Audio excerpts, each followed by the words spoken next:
இந்த rice lunch பாக்ஸ்க்கு ரொம்ப பர்ஃபெக்டாக இருக்கும். இது எப்படி செய்யறது பார்க்கலாம். கடாயில் கொஞ்சமாக எண்ணெய் சேர்த்துட்டு ஜீரகம் சேர்த்துக்கோங்க. இப்போ கட் பண்ணி வச்சுருக்கிற வெஜிடபிள் சேர்த்துக்கோங்க. இதில் கேரட், பீன்ஸ் கூடவே கொஞ்சம் பட்டாணி சேர்த்துருக்கேன்.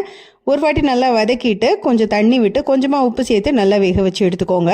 இந்த பட்டாணி பார்த்தீங்கன்னா நல்லா வேகிற அளவுக்கு வேக வச்சு எடுத்துக்கலாம். வெஜிடபிள்ஸ் நல்லா குக் ஆனதுக்கு அப்புறமா கட் பண்ணி வச்சிருக்கிற வெங்காயம், கொஞ்சம் பூண்டு இதையும் சேர்த்து நல்லா மிக்ஸ் பண்ணிக்கோங்க. வெங்காயம் கடைசியாக சேர்க்கறதுனால அது சீக்கிரத்தில் கருகி போகாது. இப்போ இதில் ஒரு டீஸ்பூன் அளவுக்கு காஷ்மீரி சில்லி பவுடர், கொஞ்சமாக கரம் மசாலா, கொஞ்சமாக மஞ்சள் பொடி சேர்த்து நல்லா வதக்கி விட்டுக்கோங்க. மசாலாவோட பச்சை வாசனை போனதுக்கு அப்புறமா கொஞ்சமாக கொத்தமல்லி கட் பண்ணி வச்சிருக்கேன், அதையும் உள்ள சேர்த்துக்கலாம். இப்போ அதில் வேக வச்ச சாதம் சேர்த்து நல்லா மிக்ஸ் பண்ணி எடுத்துக்கலாம். கூடவே தேவையான அளவுக்கு நெய் சேர்த்துக்கோங்க. நெய் சேர்க்கறதுனால இதோட வாசனை ரொம்ப ரொம்ப நல்லா இருக்கும். கடைசியாக கொஞ்சம் லெமன் ஜூஸ் சேர்த்துக்கலாம். தேவைப்பட்டா கொஞ்சம் உப்பு எக்ஸ்ட்ரா சேர்த்துக்கலாம். இப்போ இது எல்லாத்தையும் நல்லா மிக்ஸ் பண்ணி எடுத்துக்கலாம். பர்ஃபெக்டான வெஜிடபிள் மசாலா ரைஸ் ரெடி ஆயிடுச்சு. லஞ்ச் பாக்ஸ்க்கு one of the best option. கண்டிப்பாக ட்ரை பண்ணி